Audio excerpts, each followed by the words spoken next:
열왕기상 13장 1절. 보라, 그때에 하나님의 사람이 여호와의 말씀으로 말미암아 유다에서부터 베델에 이르니 마침 여로보암이 제단 곁에 서서 분향하는지라. 하나님의 사람이 제단을 향하여 여호와의 말씀으로 외쳐 이르되, 제단아 제단아, 여호와께서 이와 같이 말씀하시기를, 다윗의 집에 요시야라 이름하는 아들을 낳으리니 그가 네 위에 분향하는 산당 제사장을 너 위에서 제물로 바칠 것이요 또 사람의 뼈를 너 위에서 사르리라 하셨느니라 하고. 4절. 여로보암 왕이 하나님의 사람이 베델에 있는 제단을 향하여 외쳐 말함을 들을 때에 제단에서 손을 펴서 그를 잡으라 하더라. 그를 향하여 편 손이 말라 다시 거두지 못하며. 11절. 베델에 한 늙은 선지자가 살더니 그의 아들들이 와서 이 날에 하나님의 사람이 베델에서 행한 모든 일을 그에게 말하고 또 그가 왕에게 드린 말씀도 그들이 그들의 아버지에게 말한지라. 18절. 그가 그 사람에게 이르되, 나도 그대와 같은 선지자라. 천사가 여호와의 말씀으로 내게 이르기를, 그를 너 집으로 데리고 돌아가서 그에게 떡을 먹이고 물을 마시게 하라 하였느니라 하니, 이는 그 사람을 속임이라. 이에 그 사람이 그와 함께 돌아가서 그의 집에서 떡을 먹으며 물을 마시니라. 24절. 이에 그 사람이 가더니 사자가 길에서 그를 만나 물어 죽이매 그의 시체가 길에 버림받으니 나귀는 그 곁에 서 있고 사자도 그 시체 곁에 서 있더라. 여로보암이 베델의 단에서 금송아지를 섬길 때에 유다 출신의 한 선지자가 이후에 다윗의 집에 요시야라는 왕의 탄생을 예언했습니다. 요세푸스의 글에는 이 선지자의 이름을 야돈이라고 기록하고 있습니다. 실제로 약 360여 년 뒤에 요시야 왕은 아수르에 의해 멸망한 북왕국 이스라엘을 돌면서 우상을 청산하는 일을 했으며, 베델에 이르러서는 우상 선지자들의 무덤을 파헤쳐 그들의 뼈를 베델의 단에서 불사르며 단을 회파하는 일을 예언 그대로 하게 됩니다. 하나님은 미래의 일을 그대로 알고 예언을 하십니다. 우리 인생이 하나님의 섭리에 의해 예정되어 있는 듯 합니다. 이것은 세상 사람들이 말하는 숙명론이나 운명론과는 다른 것입니다. 하나님의 섭리는 예정이라고 말을 합니다.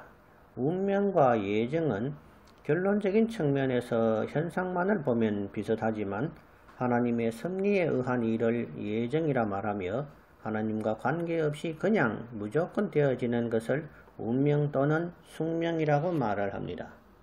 구원받는 성도는 예정되어 있습니다. 하지만 운명이라는 말을 사용하지는 않습니다. 성경에는 하나님이 복을 주시려다가 마음을 돌이켜 재앙을 내리시는 장면도 나오고, 또 재앙을 내리려다가도 하나님은 마음을 돌이켜 구원해 주시는 장면도 나옵니다. 칼빈의 구원 예정론을 설명하면 어떤 사람이 구원받기로 예정되어 있다는 것입니다. 여기서는 구원만을 강조하고 있습니다. 구원만 예정되어 있다는 뜻입니다. 그러므로 이 땅에서 이렇게 살지 저렇게 살지는 예정되어 있지 않다는 뜻입니다. 그러나 주의 택함을 받는 자녀들의 이 땅에서의 삶도 하나님께서 방치하시리라고는 생각하지 않습니다. 사랑하는 주의 자녀들이 하나님께 돌아오도록 이모저모로 인도하시리라고 생각합니다. 이것을 하나님의 인도하심 또는 하나님의 섭리라고 말할 수 있습니다. 구원의 문제는 창세전에 예정하시고, 이 땅에서의 삶은 인도와 섭리를 하고 계신다고 생각합니다. 다만 주의 자녀라도 고의적으로 악을 행할 때에는 하나님은 결코 그 악행을 막지 않으심을 알아야 합니다. 다윗이 바세바를 범하고 우리아를 죽일 때 하나님은 전혀 막지 않으시고, 그 죄를 나단으로 하여금 들려주었을 때 즉시로 회개하는 다윗을 보시고 그 죄는 용서하였으나 다만 일생에 걸쳐 그 죄의 대가를 다윗이 다 받아내야만 했음을 잊지 않으시기를 바랍니다.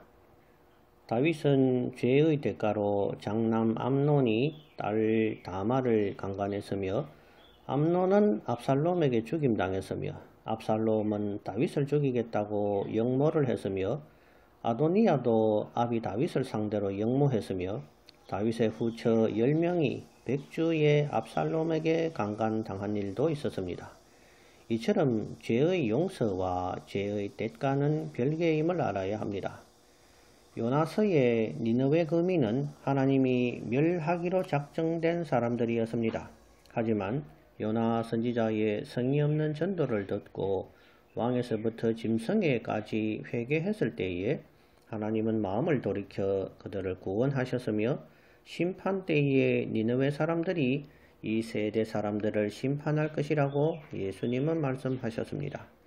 하나님의 예정에 든 사람은 하나님이 도우시고 이끄셔서 구원으로 인도하시는 줄을 믿습니다.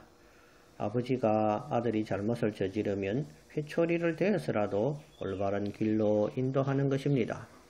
하나님도 우리가 잘못된 길로 가면 인생 회초리로 징계하시고 바른 구원의 길로 인도하시는 것입니다.